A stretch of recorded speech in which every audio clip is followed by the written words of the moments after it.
Hello and welcome everybody to our third in conversation this month. Today we are joined by Jack Moss. He's recently joined Streamline, and we're going to have a conversation about what he's here to do with our patients, and also what so we've got some questions that we've had come in, and he's going to answer them in relation to exercise and fitness in conjunction with weight loss surgery. So, Jack, I'm going to let you go ahead, introduce yourself, introduce what you do here at Streamline, and go from there, really. Awesome. So I started with Streamline on the 3rd of October now, and we've been developing this physiology pathway. So really what I'm looking into is helping people with their activity pre and post surgery. It's quite important we keep everyone kind of active before surgery for certain reasons, like reduce complications during the surgery. So I believe on that side of things, this is why I was brought in to kind of help people on that side. But at the same time, post surgery, there's a lot of stuff we can do. And at the same time, if you start going to the gym, stuff like that, you might get thrown into something that you're not potentially ready for. You could potentially get an injury, and then that starts to reduce adherence. So I believe this is kind of where we're kind of focused with this. And at the same time, sleep side of things, general well-being. I just keep up to date with the patients on that side of things. But my background really is in human physiology, but at the same time, I've done a lot of research with immunology, and a lot of people don't. You think immune system, you think cold, stuff like that, but it's actually, it affects, it also affects your exercise. So, you work out, you feel like your muscles have been kind of torn, they hurt, but your immune system is actually quite important for repairing that. So obviously at the same time, if you're doing hard exercise before your surgery, you need to make sure that you've got enough recovery time before the surgery. Otherwise, your immune system is actually focused on you recovering from the exercise opposed to the actual surgery. So that's why 2 weeks post-surgery, which I think was one of the questions, how soon after surgery should you start kind of exercising? 2 weeks post-surgery, you need to keep that window there to allow your body that time to recover, because you want it solely focusing on repairing your body from the surgery. Perfect. And do me a favor, Jack, just so there's no confusion, just clarify what the difference between physiologist is and, say, a PT, because some people have asked, what is Jack? What does he do? Is he just a PT? Is he going to tell me to do 20 squats and then that will be fine? Exactly what's the difference? The difference between me and a PT is that I'm more kind of clinically based, or clinically driven, more focused on kind of like prehab and rehab. Whereas, for instance, your general personal trainer will just be focusing on people's fitness, and they're usually used to people that generally have an okay or okay-ish level of fitness and don't struggle with, say, for instance, their weight. So, it's very much focused around the clinical side of things, making sure you don't get injured. Like I said before, if you get an injury, then your adherence to actually just generally becoming active and healthier is going to drop. So, and from that side of things as well, I mean, a physiologist, we go to university for about 5 years to understand human biochemistry. So how essentially the chemistry of your body. We also do I've done 3 years of human physics. So the way the body moves and, how it moves and how you can reduce like impact. And then one of the main ones is human physiology. So how does our body work? How does the cardiovascular system adapt to multiple different things? And then it's also factoring in, like, for instance, people who have asthma, making sure that what you prescribe to someone is right, because, sometimes you might be thrown into something and then it's not considered. So that's kind of the difference there. It's more clinically driven. And then we also have like clinical skills. So like, for instance, doing ECGs, exercise tolerance tests. So where you've got an ECG on you, taking blood samples. So it's a bit more clinical than a personal trainer side of things. Yeah, I suppose that, from my understanding of that, then really is, rather than just going to PT and say, I want to look like this in 6 weeks, you're there to, look at a bigger, broader scale of results, maybe you visually you've changed it a little bit, but from what's going on inside your body, you can see a massive change. So I think it's just a little bit more holistic, really, isn't it? Rather than just focusing on, I want bigger biceps, I want abs, I want this. It's just really concentrate on everything. So is that right in terms of what I'm understanding? And like you say, it's clinical based, isn't it? Yeah, exactly. And it's more focused on like your actual well-being rather than, a way you want to look. Obviously, we have great knowledge in exercise side of things and generally how the body works. So it's good. But at the same time, it's, for instance, like following someone's lung function before they've started exercise versus how after about 6 months, you can see radical changes in people's lung function. So it's more that side of things. I guess more scientific, you could say. Yeah, exactly. And I think that's important because I think that actually, helps people relate to you as a specialist, and, more so than a PT as well. Because I don't suppose that patients that are, they come in their 50s and their main driver is to ensure that their body is actually physically fit so they can get to see their grandchildren in 20 years' time, rather than somebody that may be in their 20s like myself that went through that wants to look better, feel better as well.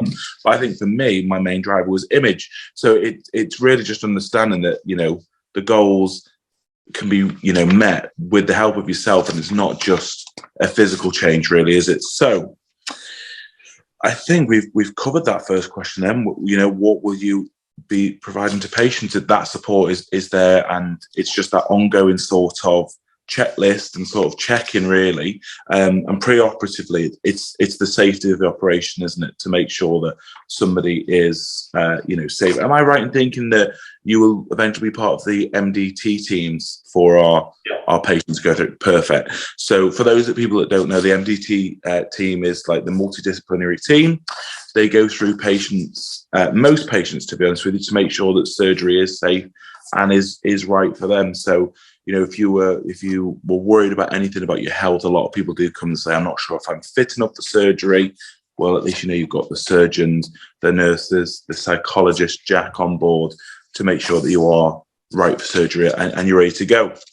So in terms of the weight loss journey, I know it looks different for everybody, but how important is movement and exercise in that weight loss journey? Well, there's multiple reasons you can kind of look at exercise and how it contributes to someone's weight loss journey.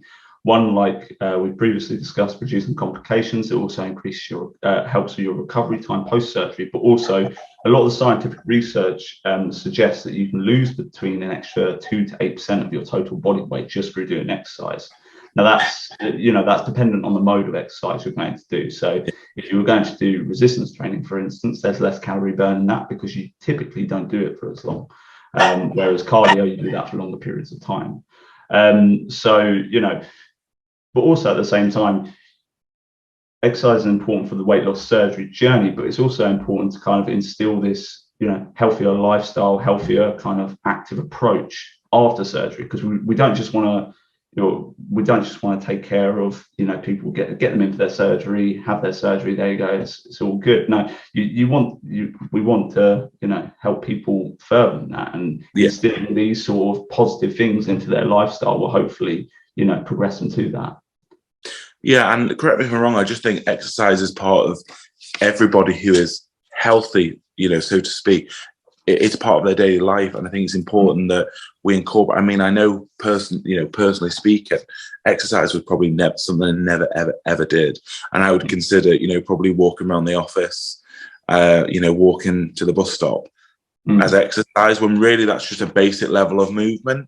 And I think it's important that we incorporate that, isn't it? And I suppose everyone's at different levels. I suppose if you've got a really high BMI, that would consider, as a good bit of movement. But, I think it's just important that we get that sort of in our heads, really, just in general, that movement is important just for your cardiovascular and different things like that. So, no, 100%. We're humans, we're animals. We're not meant to, sit around for 12 to 14 hours of a day. We're meant to move, but obviously, that's not realistic. But at the same time, you can kind of counteract that with exercise.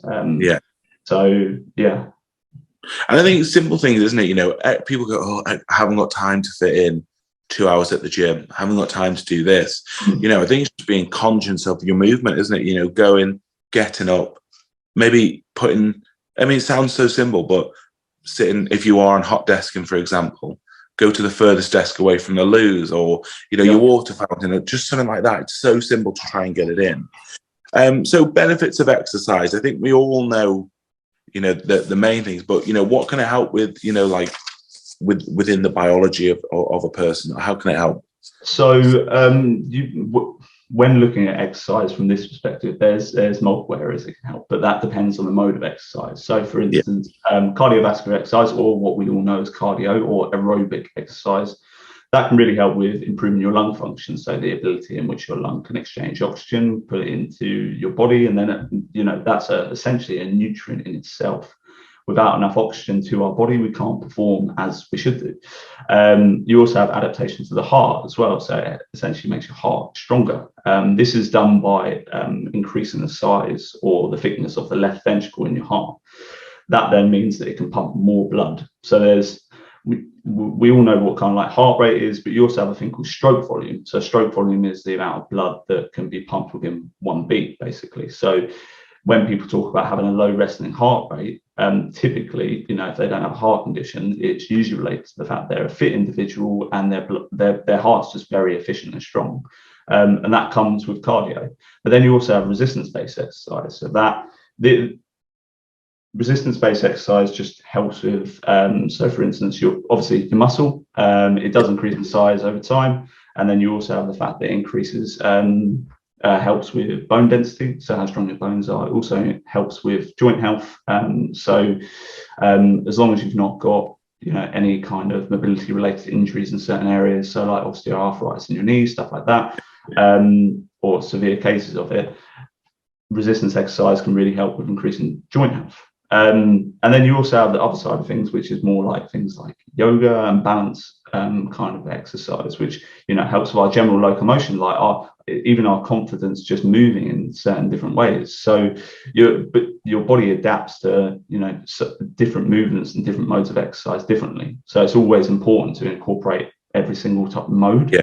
So you know, that's why things like so for instance, boxing really, really good for you, because you're doing cardio, but at the same time it can also be related to resistance, just from the way the motion you're putting through your body. Gymnastics really good. That's really good for the locomotion of your body. Obviously you've got to have really good balance, but at the same time you've got to be strong, and your cardiovascular system has to be quite strong as well. So it's not just as simple as, like, you know, going for a run and that will solve everything. You really have to focus on a lot of different kind of facets of it. Yeah, exactly. And that was the next sort of question really was, you know, which area of movement and exercise is best for weight loss? Is it the case that, you know, you need to do a little bit of resistance to then help out with the cardio? Because I don't know if I'm right or wrong, but I always hear, do your resistance training to make sure that when you do cardio, you burn more calories and you're more efficient. So, I mean, I could be wrong. You can shoot me down. It's fine. But yeah. I mean, I would say doing resistance training to make your cardio better will probably, you know, in some ways make it better. But at the same time, if you want to focus on cardio, doing cardio is going to make it better.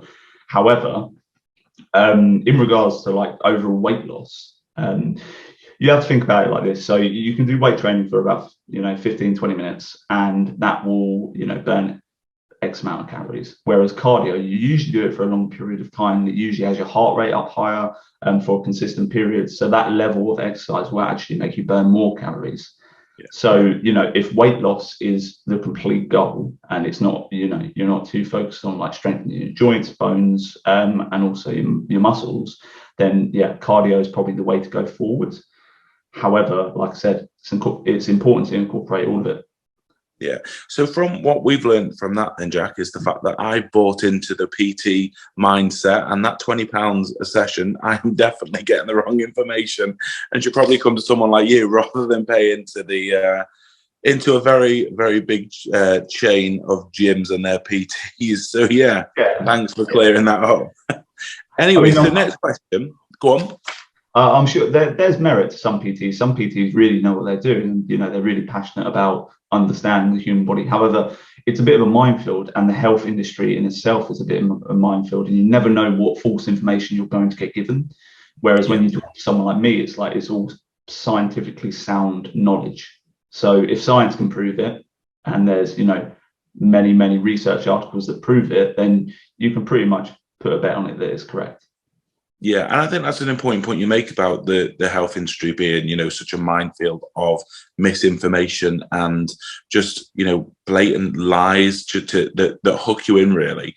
So I do think it's ideal, because before you come on board, you know, we had everything in terms of psychological support, you know, you follow up to your nurse and your surgeons and different things like that. But I think it's really important that, you know, a patient of ours doesn't just go into their local gym, or they're online and looking at things that perhaps aren't right for us. I do think it's really important that you've joined, to be fair, and the fact that people can get the right information from the right place. I think it actually just ties in with what we do anyway. So yeah. It's ideal. I mean, I think, like, for instance, sorry to cut in, but no, go on. You know, if our patients are looking at stuff online and they're reading, that's great. It means they're enthusiastic. They really want to kind of get control of their activity. But at the same time, you know, they know that they have my support, but a lot of people don't have that kind of support. So it's, yeah, like you said, a bit of a minefield. So you have to be a bit careful. Yeah, and it's good that, you know, if they are, like you say, it's great that they're looking, but they're the best intentions. But it's always great to get the best intentions with the best sort of knowledge, really. So ideal. So next one is, how quickly after surgery should I exercise, and what sort of exercise should it be? So I would. Ideally, the 2 weeks after your surgery, obviously recovering as much as you can, going for little walks, but nothing major. And then 2 weeks after that, you've really got to ease into it slowly. You know, because say, for instance, you've taken 2-3 weeks out because you've gone in for surgery, and then you're waiting for the recovery kind of process to kick in and to be fully recovered. You need to. A lot of the time, people, you know, they get efficient at doing certain things, and then they take some time off of it, and then they go straight back to what they used to do. That's when you get a lot of muscle damage and a lot of fatigue, and then that will just, you know, not entice you to go back again. So I would always suggest 2 weeks after surgery, start with walking. And if you've been walking through that 2 week period, then that's fine. Maybe go for a brisk walk, so trying to get your heart rate up a little bit. Start to do some body weight exercises, so, you know, push-ups off a wall or push-ups off a counter, doing some assisted squats by holding onto the counter and just kind of halfway going down, that kind of stuff. You know, really ease into it, because you don't want to kind of break yourself before you start. Yeah, and I suppose that saying slow and steady really does win the race in this case, doesn't it? You know, just keep it mild. And go with what your body says as well. And there's probably and you'll agree, and this is probably what you'll say to your patient when you see them. There's no shame in, you know, if you start and then you have to stop and go back a bit, it's fine. You know, everyone's going to be a bit different. You know, no one size fits all. So next question we've got in is about loose skin, and can exercise help with loose skin? And, you know, I think this is more so from the point of view is, you know, they're coming into surgery.